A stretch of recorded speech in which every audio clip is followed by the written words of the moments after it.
ताजा टीवी के सागर मंथन कार्यक्रम में आप सबका स्वागत है।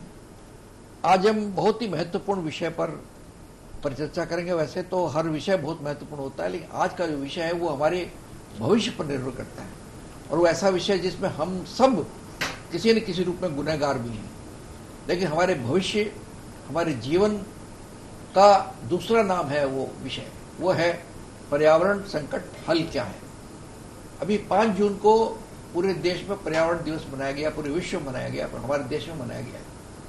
बड़े कार्यक्रम हुए, सरकारी स्तर पर भी हुए, गैर सरकारी स्तर पर भी हुए, स्कूलों में भी हुए, कॉलेजों में भी हुए। लेकिन ऐसा लगता है कि ये 5 जून तक सीमित रहता है। 5 जून के खत्म कार्यक्रम ठंडे बस्ते पर, उसमें अच्छे काम भी बताए जाते हैं, लेकिन इसका कितना असर पड़ता है, हम कितना उसको इंस्टीट्यूशनलाइज कर पाते हैं, ये बहुत बड़ी सवाल है। और पर्यावरण में वैसे ही है मामला कि जैसे आपने रामचरितमानस में एक चौपाई पढ़ी होगी, जय जय सुरसा बदन बढ़ाओ ता सुदोन कपि रूप दिखाओ। जैसे जैसे आप उसके लिए प्रयास कर रहे हैं और उसका जो पर्यावरण का जो राक्षस है रूप है वो उसका डबल हो जाता है।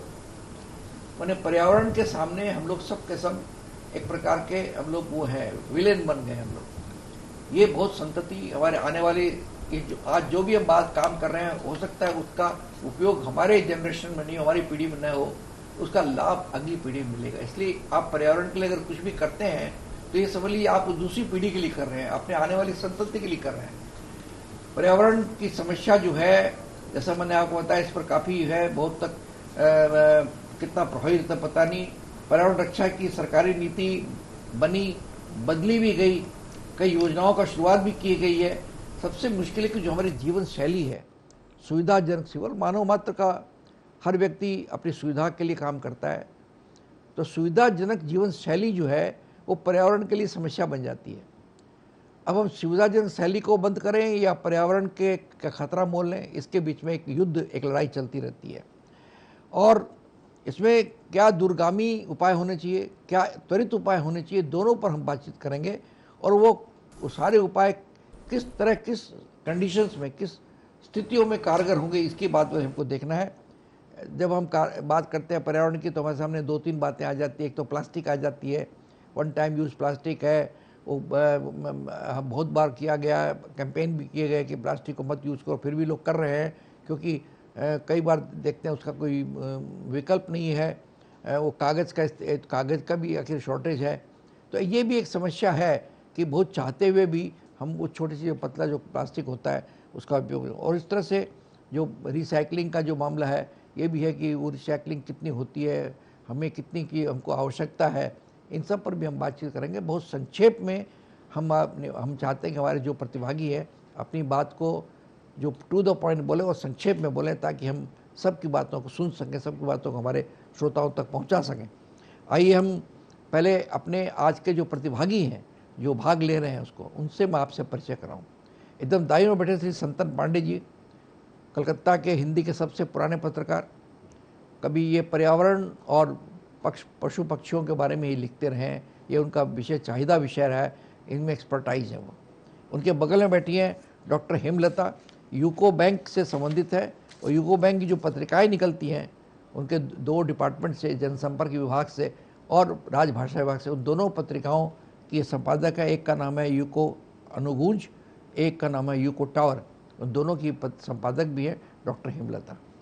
और पास में बैठे Shri Santosh Mohta, concern for earth इनकी संस्था है, उनके फाउंडर प्रेसिडेंट भी हैं और पर्यावरण के लिए काम कर रहे हैं।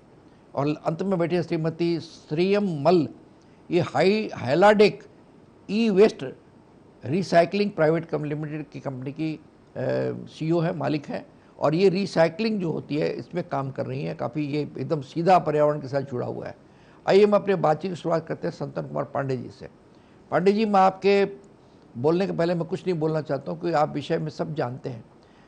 आज के समय में क्या 2-4 बातें आप बताना चाहेंगे जिसको अभी तक लोगों ने इग्नोर किया है, उसकी उपेक्षा की है, या उसको जो महत्व मिलना चाहिए वो नहीं मिला है, कौन दोषी और क्या होना चाहिए? ये चारों बातों बहुत महत्वपूर्ण है। इनको समेटते हुए कम से कम शब्दों में, कम से कम समय में क्या बोलना चाहेंगे श्री संतन पांडे? नेवर जी, अभी आपने प्लास्टिक का उल्लेख किया है। और इस साल यही मुद्दा है। और ये मुद्दा सच पूछिए तो रोज़मर्रा में इतना घुल मिल गया है कि दूध भी हो तो भी प्लास्टिक के इसमें आता है, कोई सामान भी हो वो भी प्लास्टिक में आता है। झोला उठाना हम भूल गए हैं। भले प्रधानमंत्री जी ने कहा हो कि हम झोला उठा के चल देंगे, पर सचमुच झोला उठा के चलने की बात तो केवल अब कहावत भर है। जैसे जल, जंगल, जमीन और जीवन, ये ऐसे मसले हैं कि आपस में संग्रहित हैं, जुड़े हुए हैं। दिवंगत दिनकर जी की पंक्ति है कि आदमी भी क्या अनोखा जीव होता है, आप ही उलझन बनाता, फंसता और फिर बेचैन हो जगता न सोता है। समस्या जो है वो हम लोग ही बनाते हैं और फिर उसमें निरंतर फंसते जाते हैं, और वो एक ऐसा फांस बन जाता है कि जो उससे मुक्ति पाना जो है वो चुनौती बन जाती है, मुश्किल दरपेश होती है। तो सच पूछा जाए तो जो यदि हमारी धरती चिट्ठी लिख पाती, पाती भेज पाती, तो उसकी हम लोग क्या दिन ब दिन दुर्गति कर रहे हैं वो जताती। परंतु जहाँ पर कभी बाढ़ नहीं आती थी, अब राजस्थान ही ले लीजिए, वहाँ बाढ़ आती है। जहाँ बाढ़ आती थी वहाँ सूखा पड़ रहा है। जो मौसम है वो मनमाना हो गया है। जब बारिश होनी चाहिए तो सूखा पड़ जाता है, और जब सूखा रहना चाहिए तो बारिश हो जाती है। माने जो मौसम भी है वो भी अस्थिर हो गया है। माने जो जीवन में जो प्राकृतिक संतुलन है वो संतुलन ही चरमरा गया है। और इसका कारण लोग जो विशेषज्ञ हैं, कोई कहता है कि ये ग्लोबल वार्मिंग की वजह से है।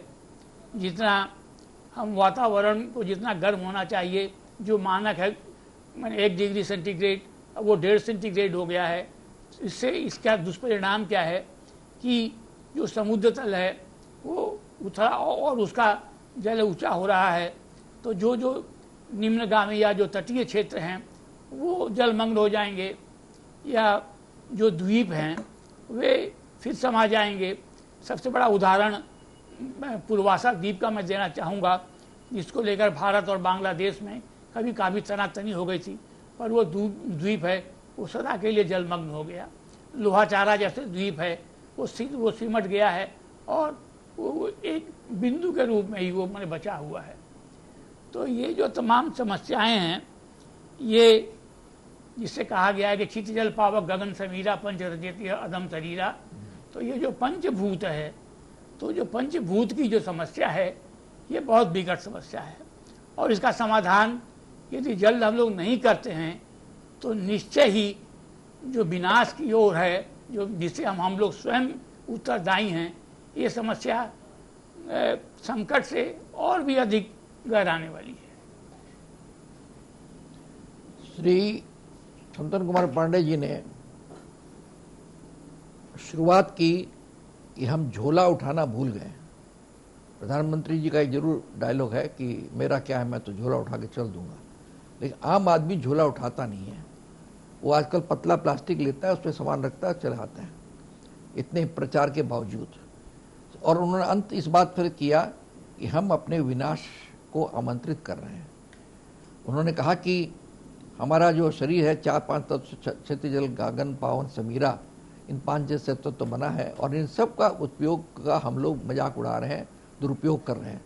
उन्होंने कहा कि दिनकर जी की पंक्ति उन्होंने बताई, और पृथ्वी की जो दुर्गति हो रही है, जो इसके लिए हम खुद दायी हैं, इसके लिए जो होना चाहिए, आज स्थिति हो गई है जहाँ पहले सूखा था वहाँ बाढ़ आने लगी। राजस्थान में, हम लोग राजस्थान के हैं, हम लोग बाढ़ शब्द सुने ही नहीं थे, बाढ़ भी कुछ ही होती है। आज राजस्थान में भी बाढ़ आती है। जहाँ सूखा पड़ता था वहाँ बाढ़ आने लग गई, जहाँ बाढ़ आती थी कई जगह पर वहाँ पर सूखा पड़ने लग गया है। तो ये जो स्थिति में प्राकृतिक परिवर्तन जो हुआ, प्राकृतिक संतुलन चरमरा गया है, इससे बहुत बड़ा नुकसान हो रहा है हम सब का। हम जो नुकसान हो रहा है किसी व्यक्ति का नहीं हो रहा है, सब पूरे मानवता का नुकसान हो रहा है। ये अलग बात है कि जो नीचे का आदमी होता है, जो गरीब होता है, अभावहीन होता है, वो सबको ज़्यादा भुगतना पड़ता है। जो कमज़ोर होता है, चाहे वो महिलाएं हों, उनको ज़्यादा खामियाजा भुगतना पड़ता है। इस तरह से ये पर्यावरण की स्थिति है, जिसमें उन्होंने बहुत अच्छे ढंग से बताया। आइए हम बात करते हैं डॉक्टर हेमलता जी से। डॉक्टर हेमलता जी के बारे में मैंने बताया कि यूको बैंक से कनेक्टेड हैं और यूको बैंक की 2 पत्रिकाओं का संपादन करती हैं। डॉक्टर हेमलता, आप तो नई पीढ़ी की महिला हैं और डॉक्टरेट किया आपने भागवत गीता पर। आपको पुरानी की का भी मालूम होगा कि कैसे पहले ज़माने में वैदिक युग में हम इस पर्यावरण में कोई समस्या थी या नहीं थी, उस वक्त भी ये लोग परलोक की बातें होती है। तो आप क्या बोलना चाहेंगे इस विषय में? नमस्कार सर। जैसे हम सर ने बताया आज की स्थिति पर्यावरण की क्या है, तो सबसे पहले कि पर्यावरण है क्या। मैं प्राचीन काल से ही चलती हूँ, तो पर्यावरण है जो हमारे आसपास जड़ और चेतन है, वो पर्यावरण है जो हमें एक सुरक्षा प्रदान करते हैं, हमारा जीवन संभव बनाते हैं, और उस पर्यावरण का संतुलन करना बहुत आवश्यक है। जैसे हमारा जो जीवन है वो है क्षणिक और पर्यावरण है स्थायी, किंतु हम क्षणिक की ओर इतनी तेजी से भाग रहे हैं कि स्थायी चीज को हमने नजरअंदाज कर दिया है, और इसी नजरअंदाज का हमें आज खामियाजा भी भुगतना पड़ रहा है। अगर हमें पर्यावरण संरक्षण करना है तो पर्यावरण संतुलन को हमें बना के रखना होगा। अगर पर्यावरण के विषय में हम गंभीरता से नहीं सोचेंगे तो हम भावी पीढ़ी को एक स्वच्छ वातावरण नहीं दे पाएंगे, और पर्यावरण दोहन को रोकने के लिए हमें पारिस्थितिक संतुलन को सुरक्षित रखना ही होगा। तो मैं प्राचीन काल की ओर ही चलती हूँ। अल बरूनी ने कहा था कि यदि भारत का संपूर्ण ज्ञान और साहित्य नष्ट हो जाए और ईशावास्योपनिषद का पहला मंत्र शेष रह जाए तो भी भारत का ज्ञान विपुलता वैसे ही अक्षुण्ण रहेगी। तो वो मंत्र क्या था जो उन्होंने कहा? ईशावास्योपनिषद इदम जगत यत् किंचित जगत्याम जगत तेन त्यक्तेन भुंजिता मा गृथ कस्यचित धन। मेरे अनुसार यह मंत्र भ्रष्टाचार रोकने के लिए, पर्यावरण संरक्षण के लिए, प्रकृति प्रेम के लिए और वसुधैव कुटुंबकम अर्थात पारस्परिक सौहार्द के लिए सर्वश्रेष्ठ मंत्र है, क्योंकि इसमें 3 बातों को बताया गया है। सबसे पहले कि जो जड़ और चेतन है उसमें ईश्वर का वास है। यह प्रकृति प्रेम को बहुत अच्छे से बताता है कि हमारे आसपास जो भी जड़ और चेतन है वो सब सम्माननीय है, आदरणीय है, हमें उनको सजो कर रखना है। प्राचीन काल की ओर चलते हैं हम तो देखते हैं कि हम वरुण देवता की पूजा करते थे, वृष्टि देवता की पूजा करते थे, नदियों की पूजा की जाती थी, पहाड़ों की पूजा की जाती थी, परंतु आज यह प्रकृति प्रेम कहीं दिखाई नहीं देता है, जिसका नुकसान हमें भुगतना पड़ रहा है। हम इसके दूसरी तरफ आते हैं कि हमें जो भी चीजों का, प्रकृति के जो भी संसाधन हमें मिले हैं उनका हमें त्यक्तेन भुंजिता मतलब त्याग करते हुए उपभोग करना है। ऐसा नहीं है कि सारे संसाधन सिर्फ मेरे लिए ही बने हैं। विश्व में बहुत सारे लोग हैं जो विश्व का जितना भी अन्न है उसका 50% खरीद सकते हैं, लेकिन हमारे साहित्य में कहा गया है कि आप उतना ही भोग करिए जितना आपके लिए आवश्यक हो, संचय करके नहीं रखना है। तो यह बहुत महत्वपूर्ण चीज है प्रकृति को संरक्षित करने के लिए। तीसरी जो महत्वपूर्ण चीज इसमें कही गई है, माँ गृथ कस्यचित मतलब किसी के धन पर कुदृष्टि मत रखो। जो आपका अपना कमाया हुआ है, कहा भी गया है कि मेहनत से जो कमाई की जाती है वही फलती है। तो जो आपने अपना कमाया है बस उसी धन का उपयोग करो। तो भ्रष्टाचार रोकने के लिए, चोरी चपाटी रोकने के लिए, लूटपाट रोकने के लिए यह सबसे महत्वपूर्ण है। अब भारतीय संस्कृति में जो प्रकृति प्रेम बताया गया है वो नैसर्गिक है। मैं चलती हूँ अगर कालिदास की शकुंतला की ओर, तो वह पौधे में पहला पत्ता आने पर एक उत्सव मनाया करती थी। आज हमारे अंदर यह चीज नहीं बची है। ऋग्वेद की अगर हम बात करते हैं तो वृक्षों को मनुष्य का मित्र बताया गया है। वृक्षों को मूल कारण बताया गया है वर्षा होने का। अगर पर्यावरण के इस चक्र को हमें बनाए रखना है तो इसके साथ छेड़छाड़ नहीं करनी है। लेकिन अब हम बात करते हैं विकसित भारत की, 2047 की। तो विकसित भारत का अगर स्वप्न देखेंगे हम, तो हमें बड़ी बड़ी इमारतें, लंबी सड़कें, चमचमाती इमारतें, कारखाने, ये सब नजर आएंगे। और यह सब अगर करना है तो कहीं ना कहीं प्रकृति के साथ छेड़छाड़ होगी ही। अब बात आती है कि इसमें संतुलन कैसे बना के रखना है। यदि इसमें संतुलन बना के रखना है तो यहाँ पर भारत सरकार की नीतियां भी बहुत महत्वपूर्ण है कि अगर एक पेड़ को हमें काटना पड़ रहा है तो 100 पेड़ उसकी जगह उगाए जाएं। ये दायित्व होना चाहिए जो एक पेड़ काट रहा है कि वो 100 पेड़ वृक्षों को उगाएगा, पौधों को उगाएगा और उनको बड़ा होने तक उसकी पूरी जिम्मेदारी भी लेगा। यदि कई कारखाने बन रहे हैं तो जो उसमें से अपशिष्ट निकल रहा है, उस अपशिष्ट का पुनः उपयोग किया जाए, उसका रिसाइकिल किया जाए। यदि पहाड़ों को काटकर शहर बनाया जा रहा है तो यदि वह आवश्यक है तभी वह बनाया जाए। तो पर्यावरण संरक्षण की यह नीति है, यह एक जन आंदोलन के बिना संभव नहीं है। और जब पूरे देश का हर व्यक्ति इस आंदोलन में एक प्रेरणा के स्रोत के रूप में उभर कर आएगा, तभी उसका संरक्षण हो पाएगा। धन्यवाद सर। डॉक्टर हेमलता ने बड़े सिलसिलेवार बड़ी अच्छी बातें, बहुत महत्वपूर्ण बातें, काम की बातें कही। उन्होंने शुरू किया कि हमारे जो जीवन है वो जड़ चेतन है और जीवन क्षणिक है और पर्यावरण स्थायी है। मुश्किल यह है कि हम लोग क्षणिक जीवन के लिए पूरा सारा साधन बटोरते हैं, साधन को इस्तेमाल करते हैं, और जो स्थायी है पर्यावरण, इस पर हम कुछ खर्च करना नहीं चाहते। उन्होंने कहा कि हमारी जो प्रकृति में जैसे वरुण है वो पहाड़ की पहले पूजा करते हैं, नदी की पूजा, पहाड़ की पूजा, हमारे यहाँ तो गोवर्धन की पूजा की जाती है, हमने भूल गए। तो एक्चुअली वो पूजा कोई वो नहीं है, वो ये था पूजा थी कि प्रकृति के साथ प्रेम करो, प्रकृति को बचा के रखो, प्रकृति का सम्मान करो, प्रकृति के महत्व को समझो, इसके लिए पूजा की जाती थी। वो सब चीज़ हम लोग भूल गए हैं। नतीजा ये हो गया कि पहाड़ों के कटाव हो रहे हैं, पहाड़ों में हो रही है, और वो जहाँ वो जैसे बाढ़ और सूखा का बताया उन्हें इस तरह की चीज़ें हो रही है। कारखानों की जो वेस्ट हो रही हैं उनको रिसाइकलिंग का कोई व्यवस्था नहीं है।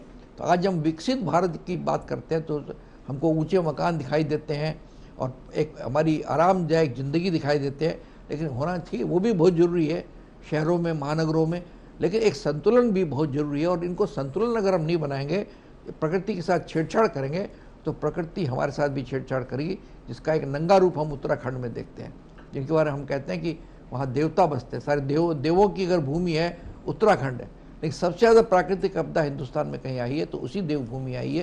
किस प्रकार हम देवों का अपमान कर रहे हैं, किस प्रकार देवों की उपेक्षा कर रहे हैं, उसका जीता जाता उदाहरण है ये कहना डॉक्टर हेमलता का। इस प्रकार हमने संतन पांडे जी से बात की, डॉक्टर हेमलता से बात की। अब हम अपने बाकी दो प्रतिभागियों से बात करेंगे। समय हो गया ब्रेक का, हम लेते हैं एक छोटा सा ब्रेक। आप देखते रहिए सागर मंथन।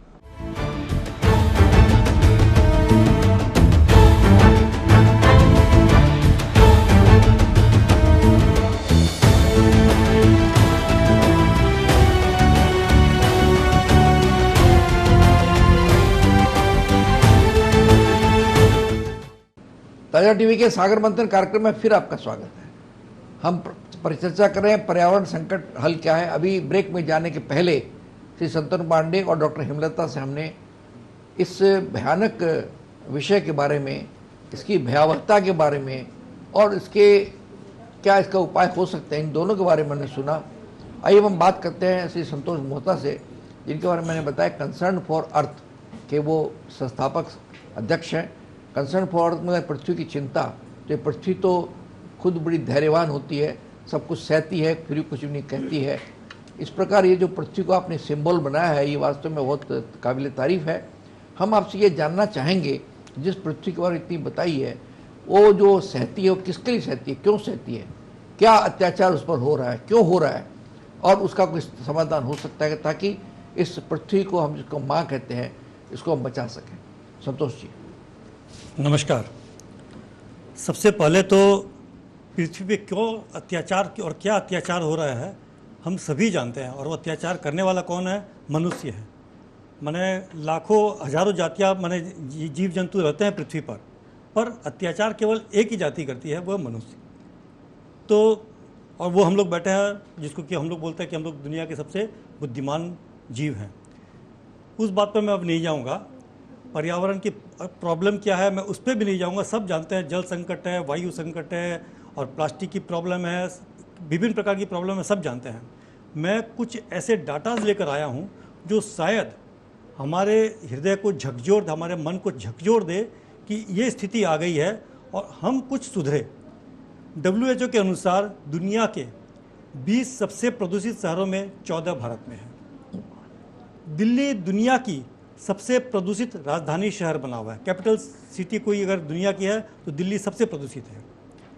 वायु प्रदूषण के कारण दुनिया में, भारत में हर साल 12 से 15 लोगों की मृत्यु होती है। ये लैंसेट की रिपोर्ट है।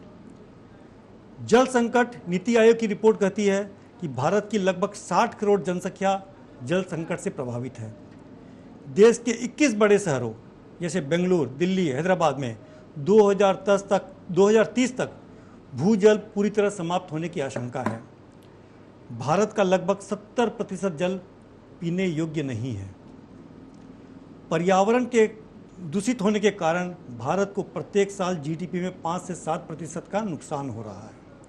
मेडिकल एक्सपेंसेस में 5 से 7 लाख करोड़ रुपया का एक्स्ट्रा खर्चा हो रहा है। बाढ़ आपदाओं के कारण, सूखा आपदाओं के कारण देश की जो राजस्व है उसमें क्षति हो रही है। अनेक करोड़ों रुपये खर्चे हो रहे हैं। वन की स्थिति, भारत में टोटल वन क्षेत्र है 25% से भी कम, जबकि इसका टारगेट है 33% रखना। तो अभी कम से कम इसमें 2500 करोड़ 2500 करोड़ प्लांट और लगाने पड़ेंगे, तब शायद वो 33% तक आ सके। 23 करोड़ हेक्टर जमीन को वापस ये जंगलों में लाना पड़ेगा। जंगल कटे हैं बुरी तरह। पिछले 25-30 सालों में जंगल प्रकृति माने उन्नति के नाम पर इतने काटे गए हैं जिसका हिसाब नहीं है। अभी एक किस्सा चल रहा है, मैं शेयर करना चाहूँगा। राजस्थान के जयपुर में डोल का बांध 1973 में प्लान किया गया था कि वहाँ पर कोई गवर्नमेंट के कुछ मॉल्स वगैरह आएंगे, डिफरेंट टाइप की कोई एक्टिविटीज़ होगी, तो उसमें कुछ किया जाएगा। उसके बाद 73 के बाद से वो चीज़ ठंडे बस्ते में चली गई। अब आज से 73 साल के बाद से 52 साल बाद उसको वापस किया जा रहा है कि उसको उस प्रोग्राम को लिया जाए। किंतु इस 52 साल में क्या हुआ, उस एरिया की 100 एकड़ ज़मीन पूरी जंगल बन गई। वहाँ पर कम से कम 65 से बेसी प्रकार के जीव जंतु हैं और विभिन्न जातियाँ के पेड़ पौधे हैं और कीट मकोड़े सब हैं। तो उन सबको नष्ट करके वापस हटा के वापस लाना, इसको वापस प्रगति के नाम पर उसको वापस डेवलप किया जाएगा। तो ये भी एक तो सोचने वाली बात है। शहरीकरण और औद्योगिकरण ने वनों की जो कटाई की है वो अपने इसका भुगतान कर रहे हैं, अपने सब समझ रहे हैं। प्लास्टिक, जिसका कि पांडे सर ने कहा कि प्लास्टिक इस साल का विषय है, साउथ कोरिया का ये था। तो प्लास्टिक, हम लोग का जो प्लास्टिक होता है 95 million ton, 9.5 million ton, 95 million ton, 9.5 million ton daily का प्लास्टिक तैयार होता है। 60% से ज़्यादा प्लास्टिक रिसाइकिल नहीं होता है, वो डंप में जाता है। प्रति व्यक्ति कचरा उत्पादन भी तेज़ी से बढ़ रहा है, आधा किलोग्राम पर व्यक्ति पर डे ये बढ़ रहा है। कलकत्ता में, खाली मैं कलकत्ता की बात करूं तो सिर्फ कलकत्ता में डेली 1 करोड़ अंडे का खपत होती है। 1 करोड़ अंडे का मतलब हुआ करीब 60,000 किलो कचरा, अंडे के छिलके। एक अंडे का एवरेज छिलके का वजन 5 से 6 ग्राम होता है। सिमिलरली 1 करोड़ अंडा डेली खपत हो रही है। डेली। सिमिलरली केले की खपत होती है इसी हिसाब से 500 टन डेली खपत केले के छिलके की। प्याज का छिलका 1000 किलो बता रहे हैं, इसकी कोई प्रॉपर स्टडी नहीं है, बट एस्टिमेटेड है कि 1000 किलो डेली प्याज का छिलका। इस हिसाब से बाकी फलों के, सब्जियों के छिलके जो जा रहे हैं, मैं गीले कचरे की बात कर रहा हूँ अभी, वो सारा कचरा डंप में जा रहा है। अपने धापा साइड में अगर कभी जाए तो अपने नाक बंद किए बिना जा नहीं सकते हैं, टॉक्सिक गैस निकल रही है। तो वो चीज़ है। अब उसका उपाय क्या है? ये तो एक तो प्रॉब्लम, मैंने समस्याएं बताई। एक छोटा सा उपाय है कि अगर अपने ये काम घर से करें, सरकार के भरोसे या किसी कॉरपोरेट के भरोसे नहीं रखकर इकाई अपने शुरुआत अपने घर से करे, तो इसमें बहुत बड़ा योगदान हो सकता है प्रकृति संरक्षण में। मैं शुरुआत करता हूँ अंडे के छिलके, केले के छिलके और प्याज के छिलके से, जिसका कि मैंने उदाहरण दिया। इनको अगर आप प्रॉपर रीयूज़ करते हैं, स्पेशली पौधों के लिए, तो ये पौधों के लिए बहुत बढ़िया खाद होती है। इससे पौधों में जो फलों की वृद्धि होगी, फूलों की वृद्धि होगी, जिसका अपने इमेजिन नहीं कर सकते, और ऑर्गेनिक है। तो अगर आप ये कचरा घर से बाहर नहीं फेंके, इसको साफ करके अपने पौधों में लगा कर वापस दे, तो एक तो कचरा कम जाएगा और दूसरा आपके पौधों को नेचुरल ऑर्गेनिक खाद मिलेगी जो आपके लिए बढ़िया रहेगी। और जैसा सर ने कहा कि अपने 5 जून के दिन मना के अपने कार्यक्रम की इति मान लेते हैं कि हमने अपना कर्तव्य पूरा कर लिया, तो ये बियॉन्ड 1 डे होना चाहिए, बियॉन्ड सिटी होना चाहिए और बियॉन्ड अर्थ भी होना चाहिए, क्योंकि अब अपने स्पेस को भी गंदा करने लग गए हैं। श्री मोहता ने कई पॉइंट्स बताए हमें, कई उन्होंने डाटा बताए बड़े, हालांकि वो मोरलेस हम लोग जानते हैं, फिर भी जब भी सुनते हैं तो एक बार हम लोगों का दिल कांप जाता है।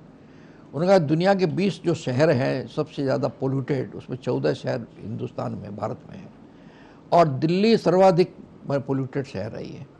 12 से 12 जो 15 प्रदूषण के जो 60 करोड़ हमारे हैं वो व्यक्ति जल संकट से ग्रस्त है। 70% जल पीने के लायक नहीं है। राजस्व में हमारे नुकसान हो रहा है इसी वजह से। कई बातें उन्होंने बताया, जंगल को कैसे हम आधुनिक बनने के नाम पर जंगल जो काट रहे हैं उसका क्या नुकसान हो रहा है। शहरीकरण और शहरीकरण के बाद औद्योगिकरण, ये दोनों जो है वो अपना अपना काम करते हैं इस पर्यावरण को नष्ट करने में।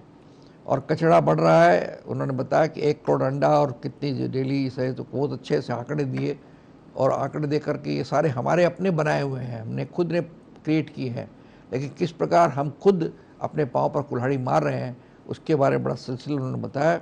और उन्होंने उपाय डिटेल में तो नहीं बताया, लेकिन एक छोटा सा उन्होंने एक लाइन कही, बहुत महत्वपूर्ण है, कि हम सरकार के भरोसे नहीं बैठे, हर व्यक्ति का कुछ न कुछ कर्तव्य है इस पर्यावरण को ठीक करने में, और उस कर्तव्य को समझना होगा। और जब तक हम उस कर्तव्य को समझेंगे नहीं और उस हिसाब से करेंगे नहीं, तब तक ये जो भारी समस्या है, जो आने वाली पीढ़ियों के लिए समस्या है, छोड़ के जाएंगे, हम उस पर कुछ भी नहीं कर पाएंगे। ये कहना है श्री संतोष मोहता जी का। आइए हम बात करते हैं श्रीमती श्रेयम मल जी से, जिनके बारे में बताते हैं हुलाडेक नाम की एक ई-वेस्ट रिसाइकलिंग प्राइवेट लिमिटेड है। तो मैं आपको बताना चाहता हूँ, जो मेरे पास आंकड़े हैं मैडम, वो आंकड़े हैं कि विश्व में प्रत्येक 70 करोड़ टन प्लास्टिक कचरे का केवल 10% रिसाइकिल होता है। ये जो हमारे पास आंकड़े हैं, ओनली 10%। और प्लास्टिक का जो होता है वह सदियों तक, प्लास्टिक ऐसी चीज़ है जो सदियों तक प्राकृतिक रूप से नष्ट नहीं हो सकती। बिल्कुल। इसलिए वो जो है, हम जो प्लास्टिक छोड़ जाते हैं वो कभी नष्ट होती ही नहीं है, वो पेरिशेबल चीज़ ही नहीं है। तो कितना बड़ा हम मानवता के विरुद्ध काम करते हैं। नहीं, इसको कैसे क्या किया जाए, शायद चूँकि रिसाइकलिंग एक, मैं समझता हूँ कि इस अंधेरे में एक सूर्य की किरण ये दिखा सकती है कि उसको रिसाइकलिंग कर सकते हैं। हमें जानते हैं, हम जो जिस कागज़ का इस्तेमाल करते हैं अखबार में, वो रिसाइकलिंग होता है। रिसाइकलिंग होता है हमारे, लेकिन बहुत कम होता है। अगर आपका ये ऑर्गेनाइजेशन काम करे रिसाइकलिंग का, तो ये बहुत बड़ी समस्या जो है इसका समाधान हो सकता है, और औद्योगिक रूप से भी अच्छा काम कर सकते हैं, और हमारी प्रकृति को भी बहुत बड़ी देन होगी। आप क्या बोलना चाहेंगे इस मामले में श्रीमती मल? Thank you. नमस्कार। जैसे कि हम सब ने अभी बातें की वर्ल्ड एनवायरनमेंट डे के बारे में, मैं वहीं से शुरू करना चाहूँगी। हम सब ने कहा, हम ये मानेंगे भी कि एक दिन सिर्फ 365 डेज में सिर्फ एक दिन वर्ल्ड एनवायरनमेंट डे मनाने से हमारा काम नहीं हो जाता। पर मेरा सवाल ये रहेगा कि हम में से कितने लोग हैं जो वो एक दिन भी कुछ ऐसी एक्टिविटी करते, या वो एक दिन भी हम ऐसा कोई स्टेप ले रहे हैं जहाँ पर हम एनवायरनमेंट के लिए कुछ काम कर रहे हैं। मैं दावे के साथ बोल सकती हूँ कि हम में से आधे % लोग भी वो एक दिन को ऐसा कोई इनिशिएटिव नहीं लेते हैं जहाँ पर हम अपने पर्यावरण या हमारे एनवायरनमेंट के लिए कुछ अच्छा कर सकें। हम सब अभी तक हमने बातें की है अबाउट प्लास्टिक, हमने बातें की है इलेक्ट्रॉनिक वेस्ट के बारे में, हमने समझा कि पोल्यूशन किस तरह से बढ़ रहा है, किस तरह से हमारा इन्वायरमेंट हार्म हो रहा है। हमने अभी तक ये सारी चीज़ें की है, डिस्कशन भी किया, एंड हम श्योर आप एज व्यूअर्स भी ये बात समझते हैं कि हम ही कहीं ना कहीं रिस्पॉन्सिबल है ये पोल्यूशन को लाने में। यहाँ पर सर ने एक बहुत इंपॉर्टेंट चीज़ कहा कि प्लास्टिक के थ्रू बहुत पोल्यूशन हो रहा है। आपने कुछ टाइम पहले सुना भी होगा कि गवर्नमेंट ने एक सिंगल यूज प्लास्टिक बैन का रूल निकाला था, जिसके अनुसार जो आपके प्लास्टिक के ग्लासेस हो गए, प्लास्टिक स्पून्स हो गए, जो आपके कांटे होते हैं खाने के, जो भी प्लास्टिक की डिस्पोजेबल आइटम्स है वो अलाउड नहीं है यूज़ करना। इसके साथ जो थर्मोकॉल के प्लेट्स होती है या जो low quality thin plastic packaging होती है वो सारे बैंड है। पर अगर हम जाकर देखें स्ट्रीट्स में, क्या वो एक्चुअली बैंड है, क्या हम नहीं यूज कर रहे। आज के दिन क्या आप फल वाले के पास जाएंगे और वो अगर आपको थर्मोकॉल की प्लेट में फल देगा, क्या आप उसे मना करेंगे कि नहीं आप मत दीजिए या आप पत्ते में दीजिए, हमें सर्व करिए? नहीं ना। हम एज कंज्यूमर्स, हम एज सिटीजन्स जानते हुए भी पार्टिसिपेट करते हैं, जानते हुए भी हम ये चीज में शामिल हो रहे हैं एंड पोल्यूशन को बढ़ावा देते हैं। सबसे इंपॉर्टेंट चीज यही है कि जब हम जानते हैं कि एसयूपी हमें नहीं यूज करना है, सिंगल यूज प्लास्टिक, जिसका मतलब है एक बार से ज्यादा वो यूज नहीं हो सकता, तो जो चीजें एक बार से ज्यादा यूज नहीं हो सकती, बहुत जरूरी है कि हम उसे अवॉइड करें, हम उसे यूज ना करें। हम इसी तरह की चीजें यूज करने की कोशिश करें जिसे हम बार बार यूज कर सकते हैं। जैसे एग्जाम्पल मैं बताती हूँ, आपके घर पे अगर आप ऑयल खरीदते हैं, कॉफी खरीदते हैं, टी खरीदते हैं, ये प्रॉपर बॉटल्स में आता है, कॉस्मेटिक आइटम्स बॉटल्स में आता है, तो ये अच्छी क्वालिटी की प्लास्टिक होती है एंड आप एक बार वो प्रोडक्ट खत्म होने के बाद उसे वापस कुछ और डालकर यूज कर सकते हैं। कॉफी था, खत्म हो गया, आप रिफिल पैक खरीद कर वापस वो बॉटल चला सकते हैं। इस तरह से प्लास्टिक की यूज भी कम होगी, आपके पास कचरा भी कम जनरेट होगा एंड अगर कचरा कम जनरेट होगा तो उसे संभालना भी कम पड़ेगा, है ना। आज के दिन हमारे घर से डेली कितना कचरा निकलता है, चाहे वो प्लास्टिक है, चाहे वो किचन का वेस्ट हो, चाहे वो आपका बैटरी वेस्ट हो, चाहे वो ई वेस्ट हो, तो ये निकल रहा है। पर क्या हम सही तरह से उसे मैनेज करते हैं? क्या हम जानते हैं कि हमें उसे किस तरह से रिसाइकल करना चाहिए? मैं रिसाइकलिंग के बारे में भी बात करना चाहूंगी। हम सब जानते हैं रिसाइकलिंग होता है, कुछ होता है, पर कौन करता है और एग्जैक्टली क्या होता है हमको शायद उतनी खबर नहीं है इस बारे में। रिसाइकलिंग सिंपली यही है कि आप कोई भी चीज को एक रॉ मटेरियल के फॉर्म में लेकर जाते हैं, जिसका मतलब है जिससे आप दोबारा नई चीजें बना सकते हैं। तो अगर मैं प्लास्टिक की बात कर रही हूँ तो प्लास्टिक में बहुत जरूरी है कि जब आप अपना कचरा फेंकते हैं या डिस्पोज करते हैं, आप उसे अलग तरह से फेंकिए। ऐसा नहीं कि आपने अपने किचन वेस्ट के साथ अपने चिप्स के पैकेट भी डाल दिया या अपने फ्रूट जूसेस के पैकेट्स भी डाल दिए या अपने प्लास्टिक के बॉटल्स भी डाल दिए। आजकल तो बहुत सारे जगह पर गवर्नमेंट, म्यूनिसिपल कॉर्पोरेशन भी ये इनिशिएटिव ले रही है, जहां पर wet waste and dry waste अलग अलग करके आपको 2 बिन या 2 बकेट्स ऑफर करती है, तो आप उसे अलग सेग्रीगेट करके ही डालिए। बिकॉज जब तक वो वेस्ट सेग्रीगेट नहीं होगा, अगर हम गीला और सूखा दोनों वेस्ट एक साथ मिलाकर डालेंगे बिन में, तो उसे हम रिसाइकल करवा पाने में बहुत दिक्कत आती है। आपके घर से जो कचरा निकलता है वो जाता है म्यूनिसिपल कॉर्पोरेशन के साइट पर, जहां से हमें वहां पर फर्दर उसे डिवाइड करना पड़ता है सूखा और गीला में। सूखे के अंदर में भी बहुत अलग अलग टाइप के वेस्ट निकलते हैं। आपकी मेडिसिन के बायोमेडिकल वेस्ट जिसे हम कहते हैं वो भी हो सकता है, उसमें स्टेशनरी का भी वेस्ट निकलता है, हर तरह का पेपर वेस्ट भी रहता है, तो काफी सारा वेस्ट निकलता है। तो मैं कहूंगी कि सेग्रीगेशन बहुत इंपॉर्टेंट चीज है। हम आज 10 साल से मैं पर्सनली काम कर रही हूँ इस इंडस्ट्री में एंड इन्वायरमेंट से जुड़ी हुई हूँ, तो हमारे लिए आज के दिन सबसे बड़ा चैलेंज यही आता है कि वेस्ट सेग्रीगेटेड नहीं मिलता है। चलिए प्लास्टिक से बढ़ के हुए अगर हम ई वेस्ट की बात करें, कितने लोग अब हम समझते हैं कि ई वेस्ट क्या होता है, इलेक्ट्रॉनिक वेस्ट क्या होता है। ई वेस्ट के नाम से इतना समझ में आता है कि कोई भी इलेक्ट्रॉनिक है तो वेस्ट है ना। बट क्या आप जानते हैं कि आपका फोन भी एक ई वेस्ट है? उसी तरह से आपकी एयर कंडीशनर, अगर एसी खराब हो गई है तो वो भी ई वेस्ट कहलाता है। आपका पुराना जो स्टॉक है कैसेट्स और सीडी का, जिसे हम बहुत प्यार से घर पे रखते हैं क्योंकि हमारी उसके साथ भावना जुड़ी हुई है, तो उसे भी हम ई वेस्ट कह सकते हैं। आज के दिन अगर आपका ट्यूबलाइट खराब होता है तो वो भी इलेक्ट्रॉनिक है। ई वेस्ट बहुत तेजी से बढ़ रहा है।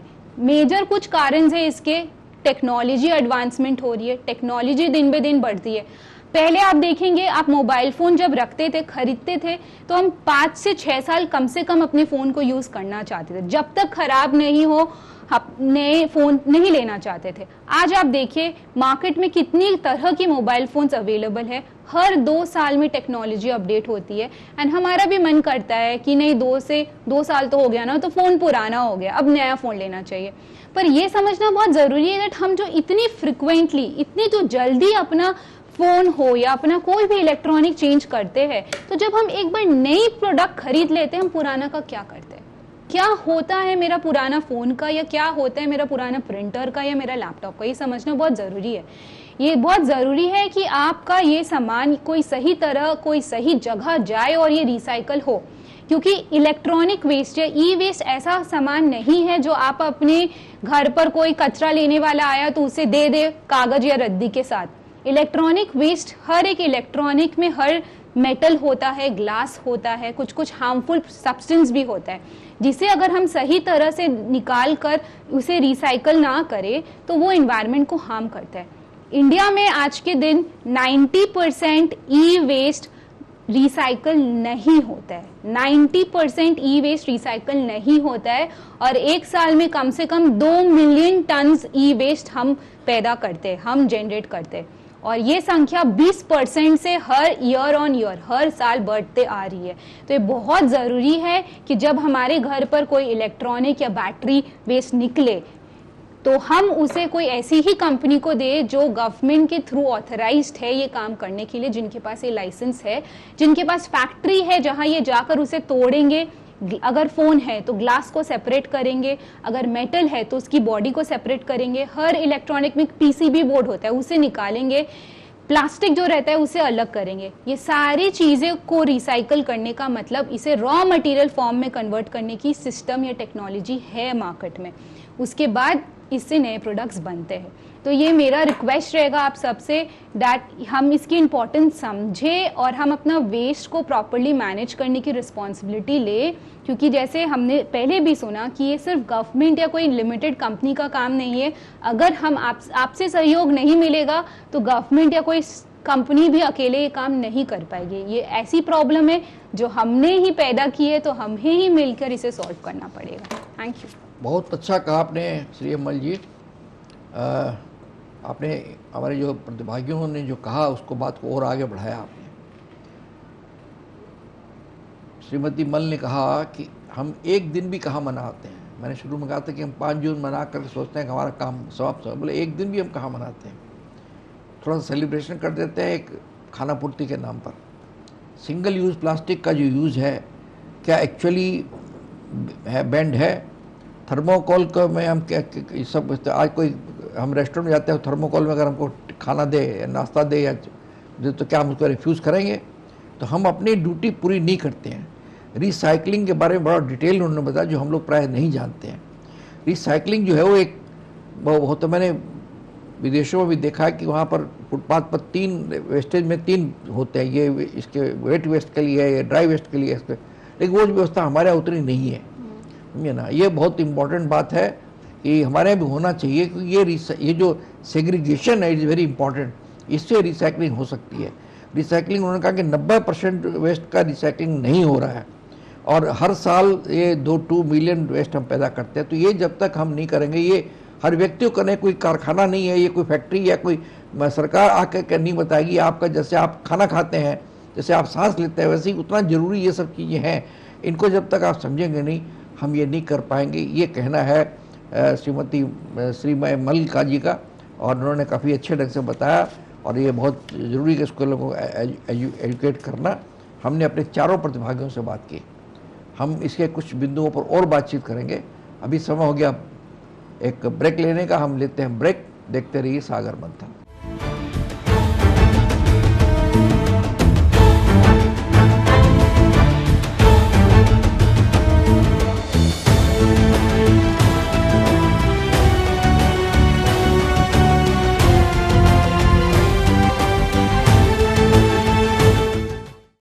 ताजा टीवी के सागर मंथन कार्यक्रम में फिर आपका स्वागत है।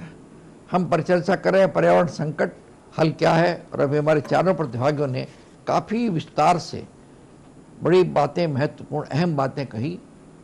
ऐसी इस ढंग से कहा उन्होंने कि हर आदमी समझ सकता है, साधारण व्यक्ति समझ सकता है, और ये भी समझ सकता है कि हम उसमें क्या कर सकते हैं। आइए फिर से बात करते हैं संतन कुमार पांडे जी से। पांडे जी, आप तो बहुत पुराने आदमी हैं। ये जैसे जैसे शिक्षा बढ़ रही है वैसे वैसे, लेकिन इस मामले में हम अनपढ़ होते जा रहे हैं। बल्कि जैसा बताया डॉक्टर हेमलता ने बताया कि पुराने समय में बल्कि ज़्यादा हम पहाड़ की पूजा करते थे, नदी की पूजा करते थे, और उनके पहाड़ और नदी के लिए काम करते थे। तो एडुकेशन शिक्षित होने और ठीक इसके विपरीत है कि हम शिक्षित हो रहे हैं और इस मामले में अशिक्षित हमारा बढ़ रहा है। तो इसको क्या, कैसे इसको अपने संक्षेप में आप क्या बोलना चाहेंगे? एक लतीफा है जी। अकबर और बीरबल का। हाँ। उसने पूछा था कि दुनिया में अंधे ज़्यादा हैं कि आँख वाले ज़्यादा है। तो बहुत लंबा किस्सा है, मैं एक ही वक्त में कहता हूँ कि बीरबल ने कहा कि आँख वाले अंधे ज़्यादा है। आँख वाले अंधे ज़्यादा है। वही समस्या ये पर्यावरण और प्रदूषण की भी है। अब समझ लीजिए कि योजनाएं बनती हैं पर मैंने उनका क्रियान्वयन नहीं होता है। और आज स्थिति ये है कि आकाश से लेकर पाताल तक कुछ भी अछूता नहीं है। अब जैसे समझ लीजिए गंगा की जो सफाई की योजना थी, गंगा निर्मल योजना, उसमें क्या नफा नुकसान क्या हुआ उसका कोई भी ब्यौरा नहीं है। कितना धन व्यय हुआ, वो पानी में गया कि क्या हुआ। इसी तरह से समझ लीजिए कि जो समुद्र है, तो समुद्र का जो नीला रंग है वो घट रहा है। इसकी वजह से क्या है कि जो सूरज की किरणें हैं वो भेद नहीं पा रही हैं। तो जो उस जोन में जो जितने प्राणी रहते हैं उन सब पे संकट है, क्योंकि जो मैंने प्लवक है वो नहीं बन रहा है। तो पूरी जो सृष्टि ही है, ये सृष्टि ही संकटापन्न है। डॉक्टर हेमलता, आप क्या बोलना चाहेंगे इस बारे में? अभी यहाँ पर हमने पर्यावरण प्रदूषण की बात की, संरक्षण की बात की, और ये भी बात की कि प्रत्येक व्यक्ति को इसमें आगे आना होगा।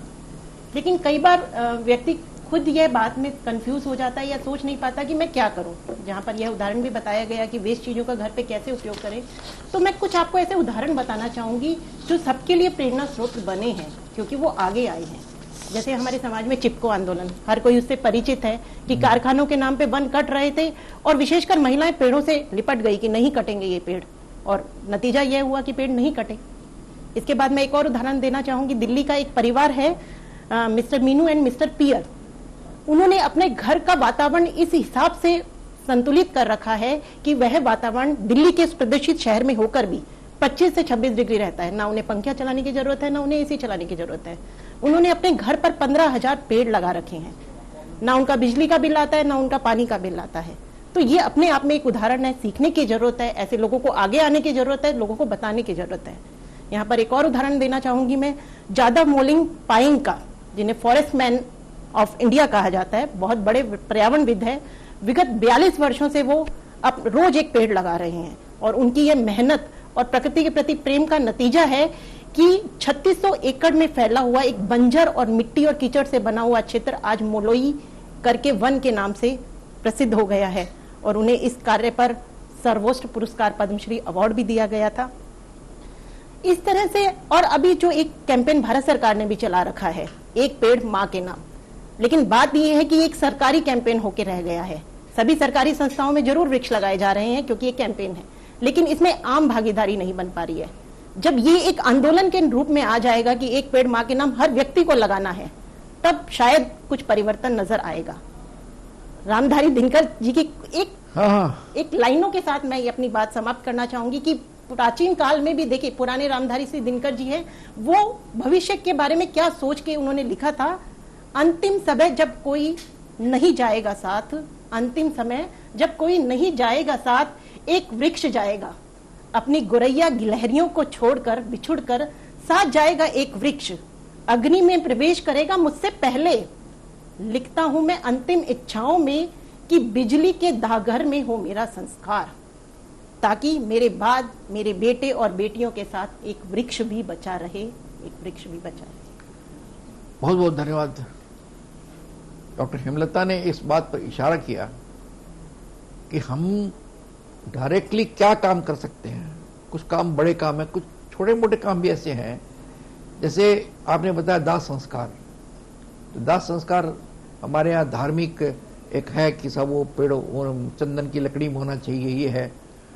गंगा में डुबकी लगाना, ये करना हमको धार्मिक रूप से बहुत जरूरी है। हम भूल जाते हैं इसमें पर्यावरण का क्या है।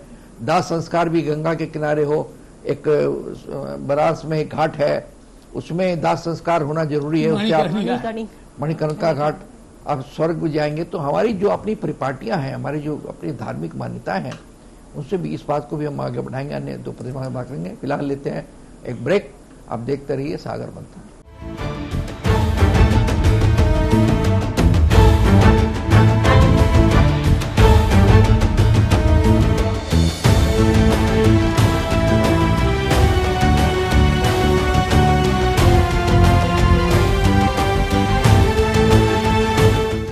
सागर मंथन कार्यक्रम में फिर आपका स्वागत है। हम परिचर्चा करें पर्यावरण संकट और सवाल का। और ब्रेक में जाने के पहले हमने फिर से संतोष कुमार पांडे जी से, डॉक्टर हेमलता से बात की। आइए फिर संतोष मोहता जी से बात करें। संतोष मतलब हम हल की तरफ जा रहे हैं और हल में भी हम सबसे पहले जा रहे हैं हर व्यक्ति का क्या कर्तव्य है।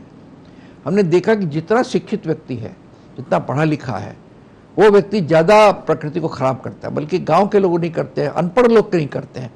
और सबसे बड़ी बात जो भी हेमलता जी ने की, मैं उस बात को पूछना चाहता हूँ, हमारे संस्कार के अंदर में घुस गया है पर्यावरण का नष्ट करना। अब हम चाहते हैं कि हम लकड़ी की चिता में जलें, कुछ चंदन की लकड़ी भी साथ में डाली जाए और पेड़ भी हम चाहते हैं प्रकृति को बचाए।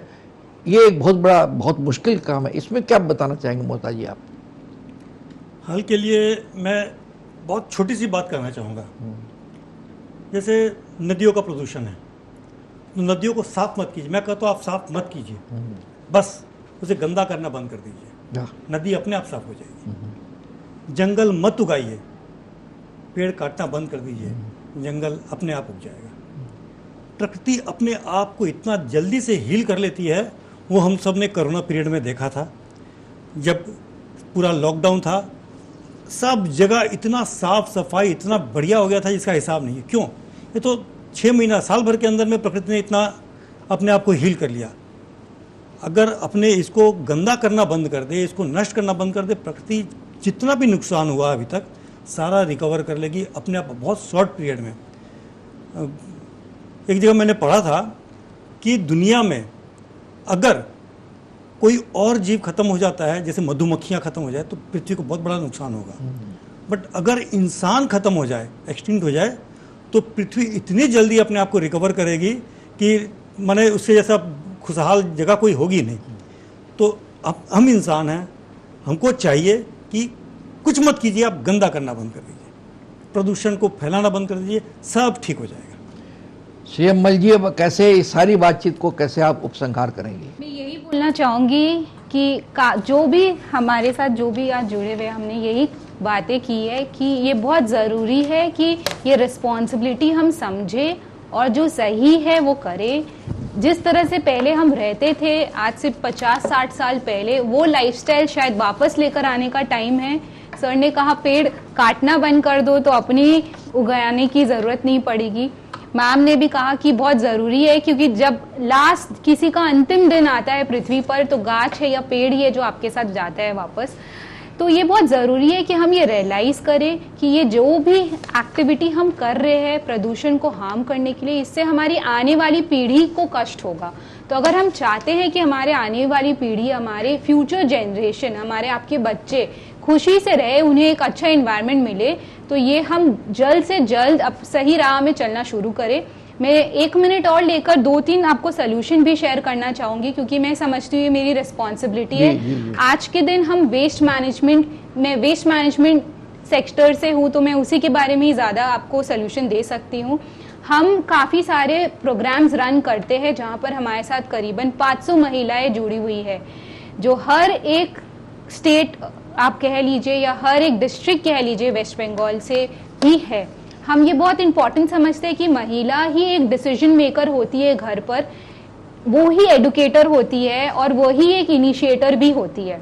तो ये मेरे हिसाब से महिलाओं की सबसे पहले रिस्पॉन्सिबिलिटी बनती है, क्योंकि अगर वो एक इनिशिएटिव लेती है या उनके बच्चे को एडुकेट करती है, तो एक फ्यूचर जनरेशन एडुकेटेड होता है और करेक्ट वे में एडुकेटेड होता है। जैसे सर ने कहा कि हम एडुकेटेड हो जा रहे पर स्टिल इलिटरेट रह रहे, तो बहुत ज़रूरी है कि हम सही विमेन ये एक्शन ले। एज विमेन एसोसिएशंस हम काफ़ी सारे सेशंस ऑर्गेनाइज करते हैं जहाँ पर हम इसके बारे में बातें करते हैं। तो अगर आप कोई हमारे साथ जुड़ना चाहते हैं, इसे आप मदद करना चाहते हैं और लोगों तक पहुंचाने की कि किस तरह से वेस्ट प्रॉपर्ली मैनेज हो सकता है, तो हम बहुत खुशी है आपके साथ जुड़ने के लिए।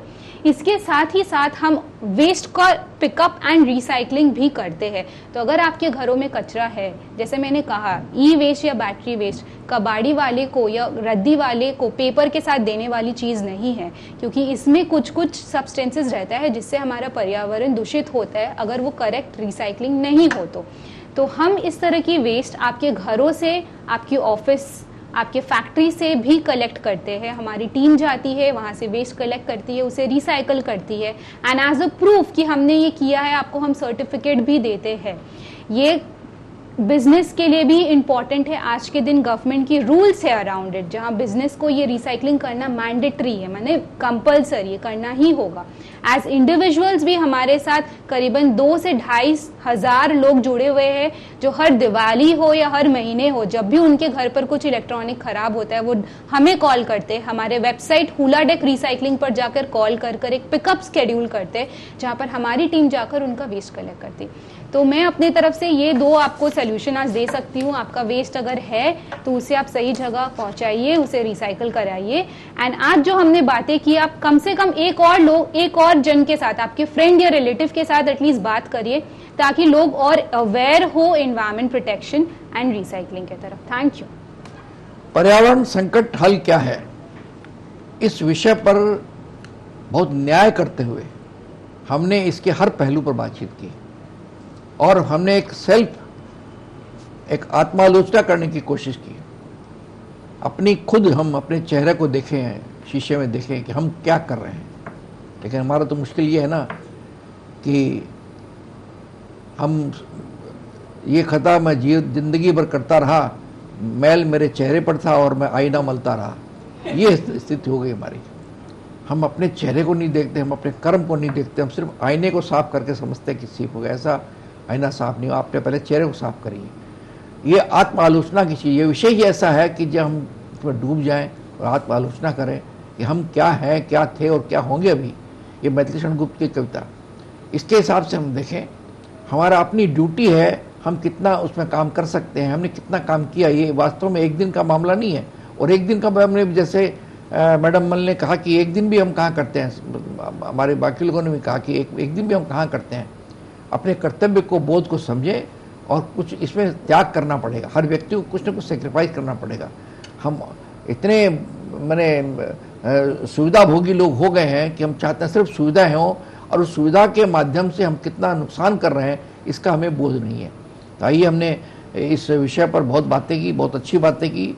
हम बहुत आभारी हैं श्री संतन कुमार पांडे, डॉक्टर हेमलता, श्री संतोष मोहता और श्रीमती श्रीएम मल जी के, जिन्होंने इस बहुत ही महत्वपूर्ण अहम विषय पर, हमारे भविष्य से सीधा संबंध रखने वाले विषय पर अपनी अपनी बातें कही।